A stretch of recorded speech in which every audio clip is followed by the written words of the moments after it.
We need to talk about what you did last Sunday. You stayed in bed. You watched 6 hours of TikToks. You ate snacks horizontally.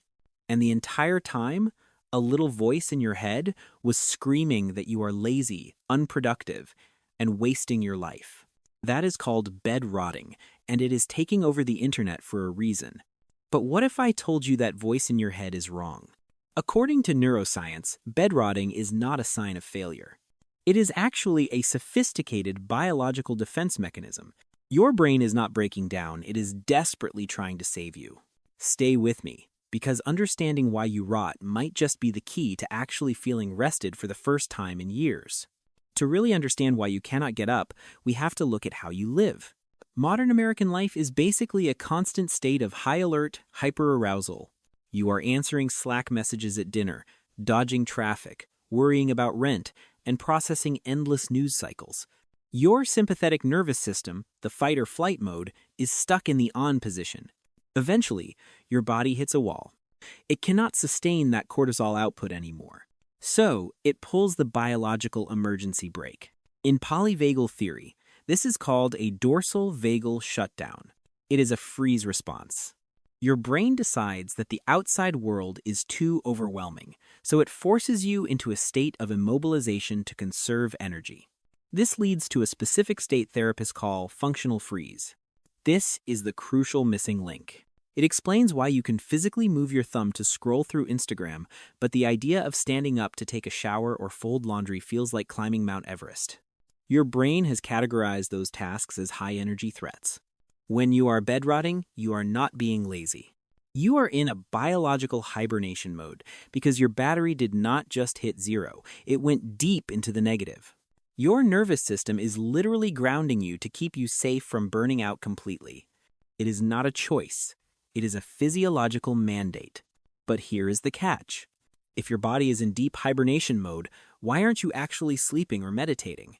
Why are you wide awake, glued to a screen, watching 15-second videos for 4 hours straight? The answer lies in your brain chemistry. When you are in that state of burnout, your prefrontal cortex, the part of your brain responsible for logic, willpower, and decision-making, is essentially offline. It is exhausted. That means your impulse control is gone. Your brain switches to seeking the path of least resistance. Sleep offers no immediate reward. Meditation requires effort and focus. But scrolling provides what neuroscientists call cheap dopamine. It is a steady, predictable stream of low-energy rewards. Think of your phone as a digital IV drip. It feeds your starved reward center just enough to keep you engaged, but not enough to satisfy you. But there is a darker psychological reason we choose the screen over sleep. It is called numbing. When you put the phone down and close your eyes, you are left alone with your thoughts. For an anxious, burnt-out brain, silence is terrifying. Silence is where the guilt lives. Silence is where the Sunday scaries attack. So, you utilize bed rotting as a distraction shield. You are not scrolling because you are interested in the content. You are scrolling to drown out the noise in your own head.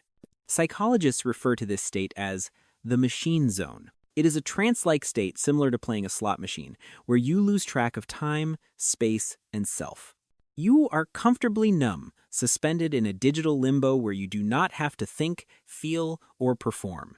It is a survival mechanism to cope with internal chaos, even if it leaves you feeling hollow afterward. Beyond the brain chemistry, there is a massive sociological component at play here. We cannot talk about bed rotting without talking about control. In modern American culture, productivity has been weaponized. We have internalized the belief that if you are not monetizing a hobby, optimizing your morning routine, or listening to an educational podcast, you are wasting your existence.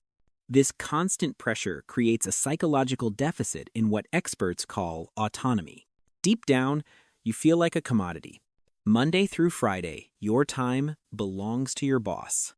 Your attention belongs to the algorithm. Your energy belongs to your bills. You have very little agency over your own life. This is where bed rotting transforms from a symptom into a strategy. You have likely heard of revenge bedtime procrastination, where people stay up late just to steal back a few hours of freedom from the next day. Bed rotting is simply that concept expanded to the entire weekend. It is a subconscious reclamation of your time. By refusing to be productive, by literally doing nothing but decomposing in your sheets, you are engaging in a silent mutiny.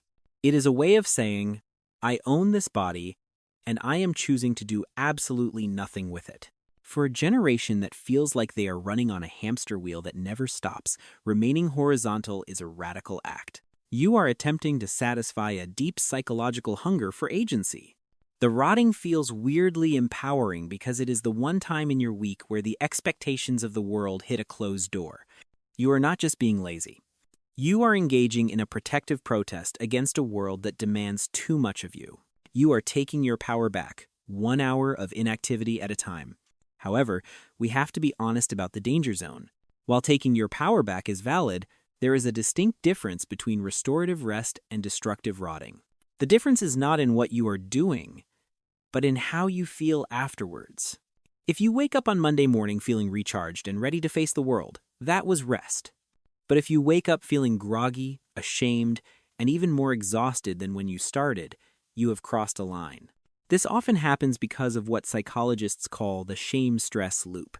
If you spend 12 hours lying in bed while mentally beating yourself up for lying in bed, your body never actually relaxes. You are essentially soaking in a cortisol bath the entire time. You are freezing, not resting. It is also crucial to recognize the red flags. Experts warn that when bed rotting starts to impact your basic biology, like ignoring personal hygiene, skipping meals, or isolating yourself for more than 48 hours, it stops being a quirky TikTok trend and starts looking a lot like a depressive episode. You have to ask yourself the hard question. Are you rotting to recharge your battery, or are you rotting to hide from your life? The secret to fixing this isn't to banish the bed. It is to rot with intention. Next time your nervous system screams for a timeout, listen to it, but make it a conscious choice, not a collapse. We can call this the Optimum Rotting Protocol. Plan it out. Put on your most comfortable pajamas, grab your favorite snacks, and specifically tell yourself, I am choosing to shut down today to repair my system. When you remove the shame, you stop the cortisol drip. You turn a freeze response into genuine restoration. Remember, you are a human being, not a productivity machine. Your worth is not measured by how much you produce in a day. Sometimes, the most productive thing you can do for your brain is absolutely nothing. So go ahead. Pull the covers up without guilt. The emails, the noise, and the world will still be there when you are ready. And honestly, they can wait.